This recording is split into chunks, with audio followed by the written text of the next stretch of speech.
read Lao Tzu's Moral Sutra and said that you were passionate by East and West ideas and reached this point.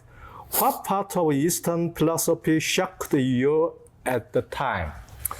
Well, at the time that I first ran into Eastern philosophy in a fairly deep way, I was in my early to mid-teens. So I was 14 or 15. And when I was between 15 and 16, I had my first satori, or unified experiential awareness. But the thing that shocked me a year or two prior to that was essentially the no-self doctrine of most Eastern religions, particularly Buddhism, but also Advaita, Vedanta, and Taoism and Hinduism. But the fact that there wasn't really anybody in here controlling what was going on was just shocking to me. I couldn't quite figure it out, and until several years later when I had a satori experience and realized that yes, there is a relative self and I do have it, but it's not my real self. My real self is this big mind witnessing awareness, and that's who and what I really am. And by the way, there's only one of those selves. Everybody has that one real self. And it's definitely one with a one real ground of all being. And I can look out of this face and be one with everything I'm looking at. Because among other things, I don't have a head. I mean, I'm really, there's everything I'm aware of right now is a non-dual reality. And that's one way of saying I don't have a head. I have no head doctrine. But whether we refer to it as no head or not, it is a oneness. We are one with everything we're aware of. We don't have, as a real self, a separate individual itty-bitty self that sits behind my eyes and looks out at all these objects and moves my arms and legs and is in control of my body and movements and all of that. There just is no small self, not as a real self, not as my true identity. It just doesn't exist. It isn't there. And the whole aim of Buddhism was to get you to this anatta, no self realization. That was the whole purpose of the entire bloody religion, is to get you over this small self. It's actually called the anatta, the no-self doctrine. And it's basically all that Buddha taught was this anatta doctrine, this no-self doctrine. And so I immediately fell in love with Buddhism. And the more I looked into Buddhism, the more it all sort of led to the Zen-like forms of Buddhism. So I immediately found me a Zen master and started practicing. And I was actually assigned a koan by mail from Eido Roshi, who's a very famous, very highly accomplished Zen master. And I had read the Lankavatara Sutra, which is the sutra that Bodhidharma, the Chinese founder of Zen Buddhism, gave to his disciple, and his disciple gave it to his disciple, and they passed the Lankavatara Sutra down through the first 6 major Zen teachers. And it's a very profound sutra, and it's a very long sutra, and I read it all and just devoured it. And every time I would write a Zen master asking if they would accept me as their student, I would always, for some reason, just get into a very long, many-page summary of the Lankavatara Sutra. Because I thought if I demonstrated to them that I knew the Lankavatara Sutra, which is the sutra that founded Zen Buddhism, that they would find me an acceptable student. And so I would go, well, let me tell you about the Lankavatara Sutra. Next page, next page. And 5 or 6 pages, I would write the Lankavatara Sutra. And finally, one Zen master assigned me the Koan Mu, which is probably the most widely used koan in all of Zen Buddhism. And a koan, for those of you who are not aware of it, is generally described as a story or a statement about Zen that doesn't make rational sense. And you're supposed to answer the question the Zen master asks you about this non-rational story. So a standard, very famous Zen koan is, what's the sound of one hand clapping? The most famous one is from the Zen master known as Joshu. And he was asked, the Zen koan reads in its entirety, a student asked Zen master Joshu, does a dog have Buddha nature? Now, everybody who studied Buddhism knows that every dog, every animate animal has Buddha nature. So the correct answer is yes.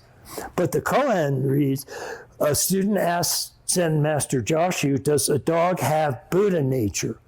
Joshu said mu, which is Japanese for no.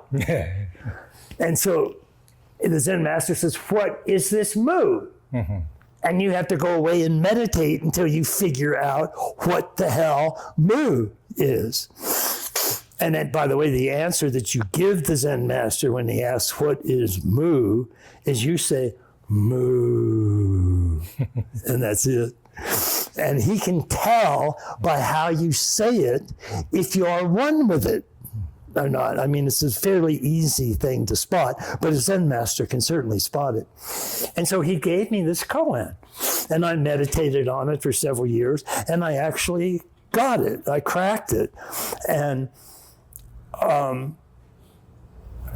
when I wrote him my response, I did just write mu. And that apparently was good enough, and so he passed my Satori. But there's got to be something for the Zen history books, a koan assigned by mail. So I was delighted by it. But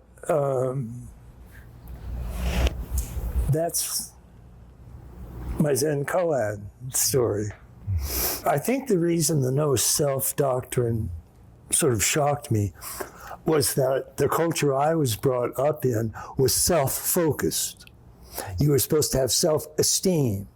You were supposed to be self-accomplished, self-possessed, self-certified. And we have such a culture of selfhood that when I learned that that entire culture was based on an illusion of this small, itty-bitty self in my head controlling everything that I do or think or say, and it doesn't exist, it isn't there, that was kind of surprised. I was a little bit shocked by that.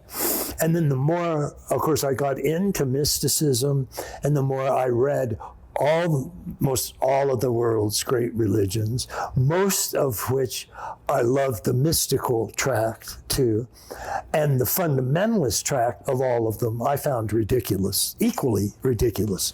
They were all based on the thinking of a 4, 5, or 6-year-old, and I found all of them ridiculous. Even the Zen, although it's very hard to find a Zen fundamentalist childhood version, but there are some Zen people that talk that way, and I find them just as ridiculous. So the no-self doctrine was a bit of a shocker, but within several years, I had accepted it as ultimate reality, that I had a real self that wasn't this small self I could see. And when I looked within and I could see myself, who was looking? who was looking at this small self. That was my real self. That was the witness. That was the big self. That was what Suzuki Roshi called big mind. And it was just that. It was a big mind. It encompassed the entire universe and held it within. And I was one with that entire universe in my big mind. And Suzuki Roshi, who was the head of the San Francisco Zen Center for many years, was a brilliant Zen master. He really had a profound impact on America and on many, many, many American students that he had. He actually published a few books. One was called Zen Mind, Beginner's Mind. And he introduced the topic of big mind, which is your real mind, and of which there's only one in the entire universe, and we all participate in it. But he gave frequent lectures and talks, and he, above all, taught Zen meditation. And so all of his students were looking to get and express a Satori. And Satori, for some reason, sort of became the linchpin of what I would consider to be a real religion. First of all, Satori is a mystical oneness with everything, and you experience that oneness yourself. You are one with everything. And when you experience that, you even know what the sound of one hand clapping is, because you include that. By the way, the sound of one hand clapping is just that. You just put out your one hand facing the Zen master, and he'll accept it if you really get it. He can see if you really get it. But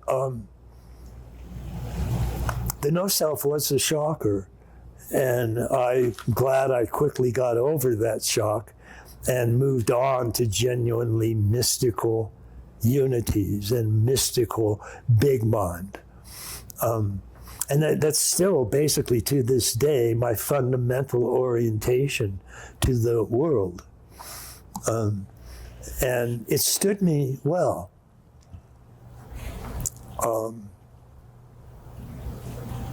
A lot of good things have happened to me because of those experiences and the belief structure that they build. So here we all are. And it's thanks to my no self experience. You said that as the people of Earth passed through the post-mystic conformist stages and reached the 5 rational modern stages, French Revolution and the American Revolution took place, representative democracy began, and the American Constitution was created. You said that 10% of the Earth's population will experience the most profound tipping point in human history when it reaches the integrated stage. When will it reach 10%? And what do you expect to happen then? Well, I think it'll still be a fair amount of time, maybe around 100 years or so. But one of the first things that will happen is we'll simply cease warfare. And most people don't realize how many wars are going on around the world right now. And in fact, historically, it's simply the case that for every 1 year of peace, there have been 13 years of war. That's our history. That's an undeniable fact. And it's a horrifying fact, as it means that war is inbred, that we, or at least it's inbred in our early fundamentalist ways of thinking, because when you have a fundamentalist religion, it disagrees with every other fundamentalist religion on the planet. And if you bring them together into close proximity, they'll end up fighting each other because they don't agree with each other's version of God. And if you don't believe my God, you are worthless. You don't believe in God? How dare you? I'm going to pull out my knife and stab you, or my gun and shoot you. All of that type of warfare will come to an end, because we will truly be awakened to that universe, that one world that's fully integrated and fully unified. And we would have no reason to want to start a war under those circumstances. So that, I think, the awakening to a truly integral world will be one of the most important things that happens in all of human history. And like I said, I think it will still be a while, maybe around 100 years, simply because we still have so much warfare going on around the planet. We're still living the trace of this 1 year of peace, 13 years of war. And that's a brutal characteristic to inherit. And it certainly is still playing out in horrible ways around the world. So I think that will fortunately be one of the first things that goes, is our fundamentalist warfare. That's too long, 100 years. I'm afraid that this earth to perish. Yeah? Well, I'm sorry, but it's our own past that we're dealing with, not my idea. Korea is the only country in the East where Christianity is most prevalent in a short time. It is not Buddhism, but Protestant that has the largest number of believers in Korea. More than half of the world's 50 largest churches are in Korea. That's astonishing. Yeah. They are conservative and they have a strong fundamental tendency.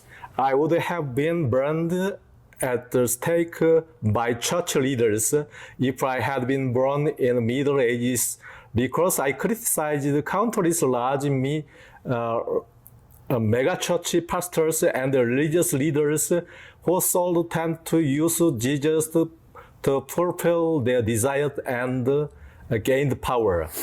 You would have been punished if you were born in Middle Ages, because you also denied the traditional Christian God. If your interview goes out, it's likely that comment will be posted there. You have not experienced the living God, the Holy Spirit. What would you say if people say that you have not experienced the living God, the Holy Spirit, so accepted Jesus as a Savior and recommended you to experience the living Holy Spirit and receive salvation? You said yourself that they have a strong fundamentalist tendency. And the problem with fundamentalism is that it's created during the childhood of humankind. So virtually all fundamentalist religions are composed of pre-operational magic and mythic modes of thinking. And so they all say that they've experienced the living God, but the God they're talking about is Zeus or Apollo or even Aphrodite. It's something that they first thought of when they were 5 years old or 6 years old or 7 years old, or at least their teachings come from that age period of magic and mythic belief structures. I believe those fundamentalist religions to the same extent that I believe in any mythic god. Do I believe in Zeus? Well, I believe there is a mythic god named Zeus, and he lives on top of Mount Olympus. And I mean, I understand all of that. Do I actually believe it's real and exists someplace? No. That's a fundamentalist magic and mythic belief. And it's not the experience of a real living God. This is coming from just one religion. And as you say in your next question, a person who knows only one religion is a person who does not know any religion. And that's true. All these fundamentalist Christians only know Christianity. None of them have ever heard anything about Hinduism or Vedanta or about Buddhism or about Taoism. You mention those and they just get a blank stare in their face. And that's the problem with all fundamentalist religions. It's because they're created out of magic and mythic elements, they were the first types of major belief systems that humans developed as they went to their own 4, 5, and 6-year-old historical epics. They thought of magic and magic mythic gods. And they had the same reality as any magic or mythic element does today. The same reality as Zeus or Apollo or Aphrodite or Mars and so on. They just have no substance. And that allows them to believe sort of any way that they want because they're just dealing with myths. And you can make up any sort of myth. I mean, if you're going to say, I believe in Zeus living on Mount Olympus, I can say anything I want. And you're going to have to believe that. I mean, if Zeus is really on Mount Olympus, then so is Aphrodite, and so is Apollo, and so are all the other mythic figures. And all of them have exactly the same real reality basis, which is none. They just aren't really real. But you can't tell a 5 or 6-year-old that their mythic Zeus or Apollo isn't real because they firmly believe it. They just know that it's real. They talk to it or they pray to it or they see it each and every day. And that's a fundamentalist religious belief. And fundamentalist, in this case, means most fundamental, which means the earlier stages of a developmental sequence are more fundamental because they're more basic, but they're also more childish or more childlike or more less grown. And so all fundamentalist religion, and by the way, probably a slight majority of the world's religions are fundamentalist versions. So even religions that have powerful mystical elements, like Buddhism in Japan, or Taoism in China, or Vedanta in India, they all have their earlier versions, their fundamentalist childhood versions. And like I say, you find those even amongst truly mystical religions. But if you ask a Zen master, is Zeus a real figure? That Zen master will say, not in my book. I don't see it. And yet he is directly aware, if he's a real Zen master, of this ultimate ground of all being, because he's one with it. And he knows that. He's experienced that oneness directly. So that's the difficulty with fundamentalist religions, is virtually none of them have a mystical, direct experience of an ultimate living, real God. They just have their magic beliefs and their mythic beliefs, all of which developed by the type of thinking that they had when they were 2 years old to 7 years old. And that's just all that can be said for that type of belief structure. The irrationality of Korean pseudo religion in the Netflix documentary I Am God shocked viewers. The cult used the believers as slaves, extorting money, fulfilling sexual desires, and enslaving them like feudal emperors.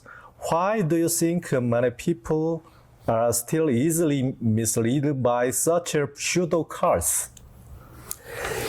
It's standard wish fulfillment, which is an inbred human trait.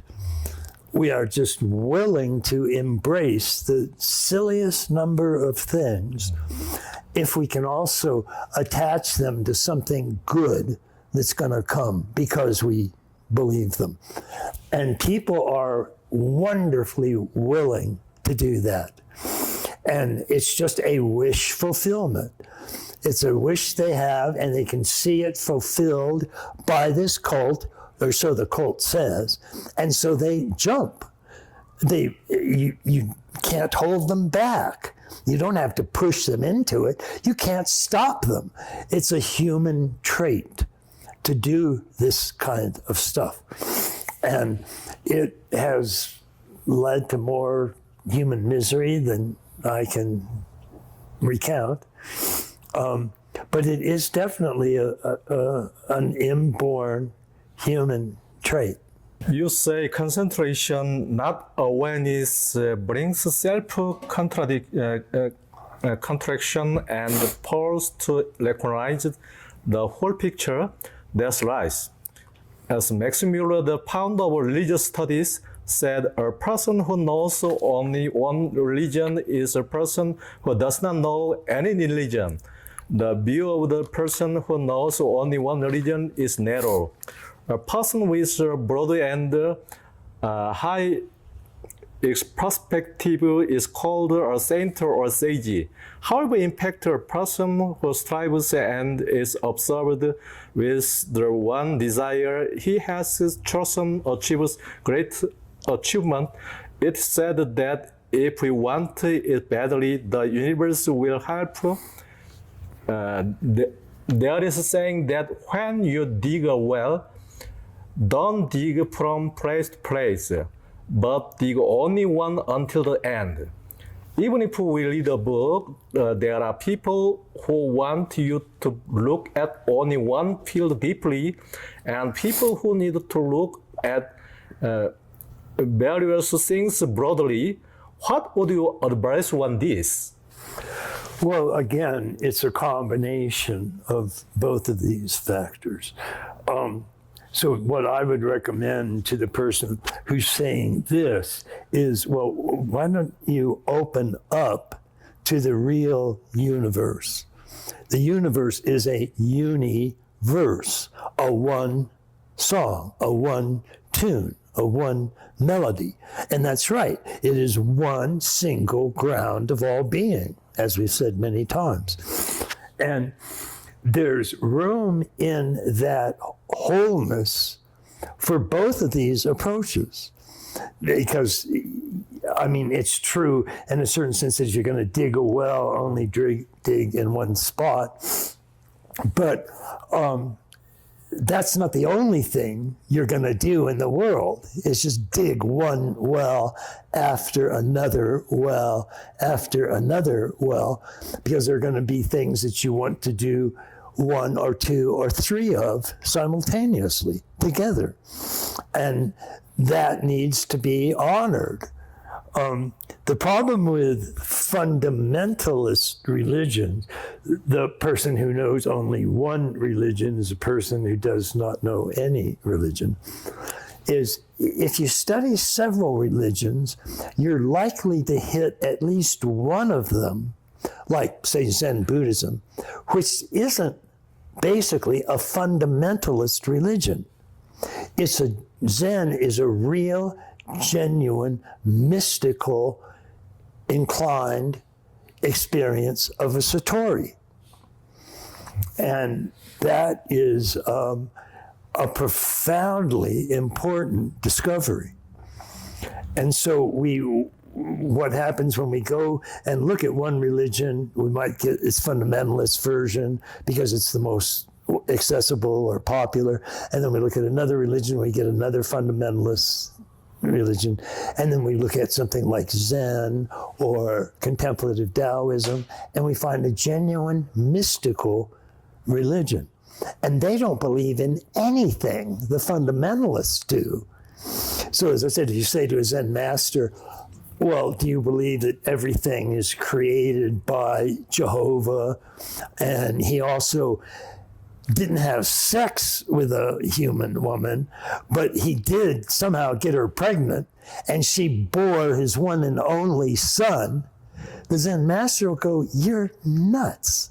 You actually believe that silliness? And therefore, if you're going from fundamentalist Christianity to fundamentalist Judaism to mystical Zen, you're going to at least have hit one reality among the whole lot of things you're studying. So that's why a person who's only studied one religion hasn't really studied religion, doesn't really know the real aspects of religion. And the more religions you examine, the greater your likelihood of finding a genuine, real, mystical, satori religion. And when you find that, you'll almost certainly see that there's a great deal of truth in it, because it just rings right. When you read what a Zen master says, he sounds like he's making sense. Whereas if you listen to Billy Graham or some other fundamentalist Christian preacher, they don't make sense at all. Again, they're saying, well, we have this one and only biological son of the one and only creator of the entire universe. And, oh, he, by the way, was crucified on a cross for something we're not sure exactly why, but he did deserve it. He did get it crucified on the cross. And most people, if they're thinking clearly, just find this sole biological son of the one and only creator of the entire universe to be absolutely unbelievable. I mean, why did God deliver Christ in a very small Middle Eastern nation, and a nation which, by the way, has no oil whatsoever? So way to go, God. That was a wonderful choice. And he just lived in that Galilee region his entire life, and he was crucified there. And then 3 days later, he arose and actually came back to life. And several people witnessed this, supposedly.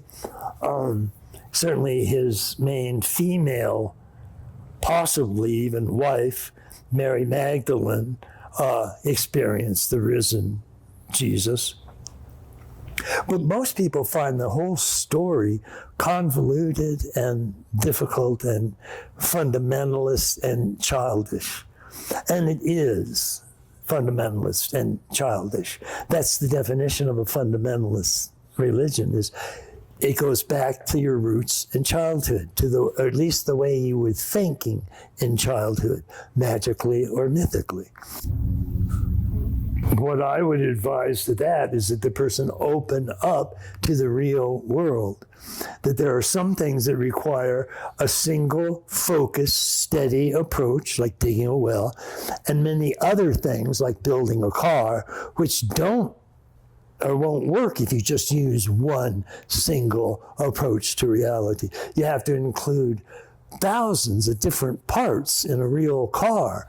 And that's an important thing to do. It's part of the universe, the one song. I appreciate y'all being here. It's been very enjoyable.